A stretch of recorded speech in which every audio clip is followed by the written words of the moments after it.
हमारे देश के महान व्यक्ति ने कहा था, न खाऊंगा न खाने दूंगा। इन कुछ नेता लोग जमीन खरीदते हैं और अचानक उस जमीन से हाईवे पास हो जाता है, जिस वजह से वो रातों रात करोड़पति बन जाते हैं और मिडिल क्लास इंसान देखता रह जाता है कि जब ये जमीन मेरे पास थी तब कुछ नहीं हुआ। लेकिन पिक्चर का एक दूसरा हिस्सा भी है जिसे आपकी आंखों से बहुत चालाकी से छुपाया जाता है। चाहे वो सेंटर में बैठी सरकार हो या स्टेट में राज कर रही, सबने एक ऐसी रिपोर्ट को दबा कर रखा है जो अगर पब्लिक डोमेन में डीपली डिस्कस हो जाए तो नेताओं की नींद उड़ जाए। इकोनॉमिक सर्वे 2025-26 रिपोर्ट के अकॉर्डिंग एजुकेशनल सेक्टर की हार्श रियलिटी को उजागर किया गया है, जिसमें weak learning foundation, high drop out rates और डिजिटल एडिक्शन जैसे खतरे शामिल हैं। रिपोर्ट में बताया गया है कि सिर्फ 58% बच्चे ही क्लास 12 तक पहुंच पा रहे हैं और 75% higher education institutions industry ready नहीं है। नीति आयोग की रिपोर्ट उजागर करती है कि प्राइवेट स्कूल्स में पढ़ाई की क्वालिटी कम होने के बावजूद फीस काफी ज्यादा है। रिपोर्ट के मुताबिक आधे से ज्यादा बच्चे हायर सेकेंडरी तक स्कूल छोड़ देते हैं और लाखों स्कूल्स में बिजली या टॉयलेट जैसी बेसिक सुविधाएं नहीं हैं, जो एक अनएम्प्लॉयबल और अनएजुकेटेड जनरेशन पैदा कर रही है। शायद सरकारें चाहती ही नहीं कि आपका बच्चा हाई क्वालिटी एजुकेशन पाकर क्रिटिकल थिंकर बने, क्योंकि अगर यूथ पढ़ लिख गया, समझदार हो गया तो वो बेसिक चीजों पर खुश नहीं होगा। वो सरकारों से उनकी पॉलिसीज, उनके स्कैम्स और उनके रोजगार के वादों पर सवाल पूछेगा। आपको लगता होगा कि गांव-गांव में स्कूल खुल गए हैं। डेटा कहता है कि 14 से 18 साल के 86.8% बच्चे आज किसी न किसी स्कूल या कॉलेज में एनरोल्ड हैं। सुनने में बहुत अच्छा लगता है ना कि वाह, पढ़ेगा इंडिया तभी तो बढ़ेगा इंडिया। लेकिन ध्यान से सुनना, the government is selling you an illusion. Enrol होने का मतलब पढ़ना या सीखना नहीं होता। आखिर क्यों हमारी सरकारें चाहती ही नहीं कि आपका बच्चा एक्चुअली स्मार्ट बने? क्यों एक इंजीनियर को बेसिक प्लग ठीक करना नहीं आता? और क्यों एक 10th पास बच्चा ठीक से हिंदी का अखबार नहीं पढ़ सकता? अगर आप एक स्टूडेंट हैं, पेरेंट हैं या इस देश के टैक्स पेयर हैं, तो इस वीडियो को एंड तक जरूर देखना, क्योंकि जो सच आज मैं आपको बताने वाला हूं वो आपको हिलाकर रख देगा। सबसे पहले एक सिंपल सा कंसेप्ट समझते हैं। लिटरेसी और एजुकेशन में जमीन आसमान का फर्क होता है। हमारी सरकारें आपको लिटरेसी का डेटा दिखाकर बेवकूफ बनाती हैं। अगर आपको अपना नाम एक पेपर पर लिखना आता है तो गवर्नमेंट के हिसाब से आप लिटरेट हैं, but are you educated? Are you employable? Annual status of education report 2023 का डेटा देखते हैं, जिसने एजुकेशन सिस्टम की धज्जियां उड़ा दी हैं। डेटा ध्यान से सुनना, क्योंकि ये नंबर आपके और मेरे घर के आसपास के बच्चों के हैं। 14 से 18 साल के 25% बच्चे, ध्यान दीजिए, 1/4 यूथ क्लास 2 लेवल की टेक्स्ट को अपनी रीजनल लैंग्वेज में ठीक से नहीं पढ़ सकते। मतलब जो लड़का 10th या 11th में बैठा है उसको दूसरी क्लास की किताब पढ़ने में पसीने आते हैं।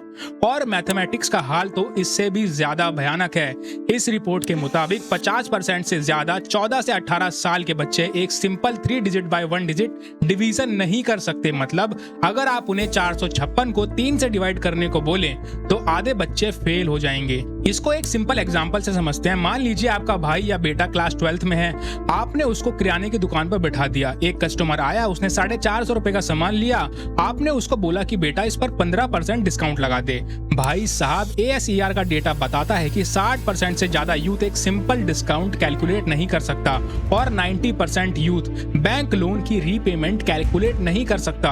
आप खुद सोचिए, जब एक बच्चा बेसिक मैथ और रीडिंग नहीं कर पा रहा है तो कल को वो AI, रोबोटिक्स या मॉडर्न इकोनॉमी में compete कैसे करेगा? हम उसे पास करके डिग्री तो दे रहे हैं, पर एक्चुअली में हम उसे अनपढ़ ही रख रहे हैं। ये पास होने का टैग सिर्फ पॉलिटिकल पार्टीज को अपने मैनिफेस्टो में चमकाने के काम आता है। ग्राउंड रियलिटी बिल्कुल अलग है। अब आप पूछोगे भाई, गलती किसकी है? बच्चों की नहीं, गलती उस एनवायरनमेंट की है जहां उन्हें रखा गया है। हम अक्सर न्यूज में देखते हैं कि फलाना स्टेट गवर्नमेंट ने एजुकेशन का बजट बढ़ा दिया, लेकिन यूनेसा फाउंडेशन की रीसेंट रिसर्च एक दूसरी ही सच्चाई बयां करती है। आज भी भारत के 60% रूरल स्कूल्स में बच्चों के लिए प्रॉपर सैनिटेशन और टॉयलेट्स ही नहीं है। सोचिए, हम डिजिटल इंडिया का नारा लगाते हैं, लेकिन आज भी करीब 29% लड़कियां स्कूल कंप्लीट करने से पहले ही ड्रॉप आउट कर देती हैं। रीजन, स्कूल में उनके लिए प्राइवेट टॉयलेट्स नहीं हैं, मेंस्ट्रुअल हाइजीन का कोई सपोर्ट नहीं है, और जो बच्चे स्कूल पहुंच भी जाते हैं उन्हें पढ़ाने के लिए मास्टर साहब ही गायब हैं। पब्लिक स्कूल में टीचर एब्सेंटिज्म का रेट लगभग 20% है।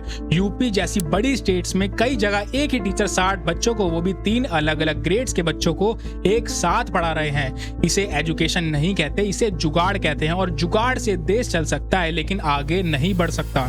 डिजिटल डिवाइड की बात करें तो पेपर पे सब चंगा सी। डेटा कहता है कि 57% स्कूल्स में कंप्यूटर लैब्स हैं, पर यूनेसा फाउंडेशन की रिपोर्ट और ग्राउंड ऑडिट्स बताते हैं कि 65% रूरल बच्चों को कभी इन डिजिटल रिसोर्सेज का एक्सेस ही नहीं मिलता। कंप्यूटर लैब्स बंद कमरों में धूल खा रहे होते हैं ताकि इंस्पेक्शन आने पर उन्हें नया दिखाया जा सके। सरकारी स्कूल को पॉलिटिशियन ने सिर्फ मिड डे मील बांटने और यूनिफॉर्म के टेंडर पास करने की दुकान बना दिया है। एजुकेशन क्वालिटी पर किसी का ध्यान नहीं है, क्योंकि क्वालिटी एजुकेशन वोट बैंक नहीं बनाती। अब आते हैं सबसे बड़े सवाल पर, आखिर सरकार ये सब ठीक क्यों नहीं करती? इसका जवाब छुपा है आपके टैक्स के पैसों में। साल 2020 में न्यू एजुकेशन पॉलिसी ने बड़े चौड़े होकर बोला था कि इंडिया अपने जीडीपी का 6% हिस्सा एजुकेशन पर खर्च करेगा, पर सच्चाई क्या है? आज भी सेंटर और स्टेट गवर्नमेंट मिलकर अपनी जीडीपी का मुश्किल से 2.9% से 4.3% ही एजुकेशन पर खर्च कर रहे हैं। ग्लोबल एवरेज 6% का है और हम वहां पिछले कई सालों से पहुंच ही नहीं पाए हैं। और ये किसी एक पार्टी की प्रॉब्लम नहीं है, चाहे राइट विंग हो या लेफ्ट विंग या सेंटर, सभी इस गुनाह में बराबर के भागीदार हैं। सबने मिलकर इस सिस्टम को अपने हिसाब से यूज किया है और एजुकेशन की रिपोर्ट कार्ड को पब्लिक फोकस से हटा कर रखा है। शिक्षा पर बजट क्यों नहीं बढ़ता? लॉजिक बड़ा सिंपल है। मान लो एक नेता के पास 100 करोड़ का बजट है, अगर वो इस पैसों को लंबे समय तक एजुकेशन में लगाएगा, क्वालिटी टीचर लाएगा, तो इसका रिजल्ट 15 साल बाद आएगा। उस बच्चों को पढ़ने में और स्मार्ट बनने में टाइम लगेगा। 15 साल बाद नेता की कुर्सी रहेगी या नहीं, किसको पता।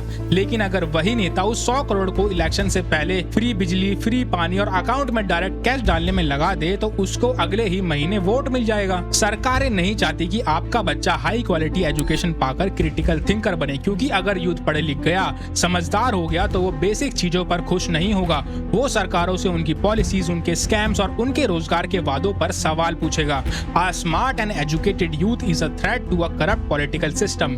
इसलिए उन्हें एक ऐसी भीड़ चाहिए जो बस नाम लिखना जानती हो, जो व्हाट्सएप फॉरवर्ड्स पर भरोसा कर ले, जिसे 10-15 हजार की नौकरी और थोड़े से राशन में खुश रखा जा सके। They want to keep you dependent। इस पूरे साजिश का सबसे बड़ा हथियार है रोट लर्निंग, यानी रट्टा मार कल्चर। बच्चों के दिमाग को एक पेन ड्राइव समझ लिया गया है, जिसमें सिलेबस भरो और एग्जाम वाले दिन उसको आंसर सीट पर फॉर्मेट कर दो। आप जानते हैं इंडिया में सिर्फ 4.1% वर्कफोर्स वोकेशनली ट्रेंड है। जर्मनी जैसे देशों में आंकड़ा 70% से ज्यादा है।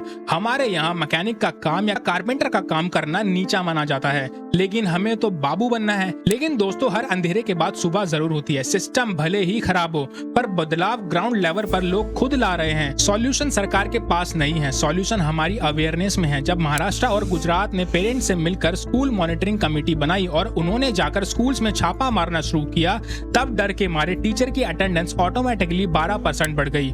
आवाज उठाने से क्या कुछ नहीं होता। अगले इलेक्शन में जब कोई भी नेता आपके दरवाजे पर आकर हिंदू, मुस्लिम, जात पात या फ्रीबीज की बातें करे, तो उससे उसकी कास्ट नहीं, उससे अपने एरिया के सरकारी स्कूल का रिपोर्ट कार्ड मांगना। उससे पूछना कि मेरे टैक्स के पैसों से मेरे आने वाली जनरेशन को ASER की रिपोर्ट में क्लास 2 की किताब पढ़ने क्यों नहीं आ रही है। उससे पूछना कि एम्प्लॉयमेंट और स्किल डेवलपमेंट का एक्चुअल प्लान क्या है। सरकारें ये सारी सच्चाई आपसे इसलिए छुपाती हैं क्योंकि उन्हें लगता है कि आप सवाल नहीं पूछोगे। उन्हें गलत साबित करना आपके हाथ में है। अगर इस वीडियो ने आपके दिमाग के जाले साफ किए हैं, अगर आंखें खुली हैं, तो चुप मत बैठना। इस वीडियो को अभी लाइक करो और इसे अपने फैमिली मेंबर्स के साथ जरूर शेयर करो, दोस्तों के साथ जरूर शेयर करो, ताकि देश की असली प्रॉब्लम पे फोकस आए। आपका इस एजुकेशन सिस्टम के बारे में क्या सोचना है? अपना सबसे बड़ा फ्रस्ट्रेशन और उसको ठीक करने का सॉल्यूशन मुझे नीचे कमेंट सेक्शन में जरूर बताना, क्योंकि जब तक सच सामने नहीं आएगा हम रुकेंगे नहीं।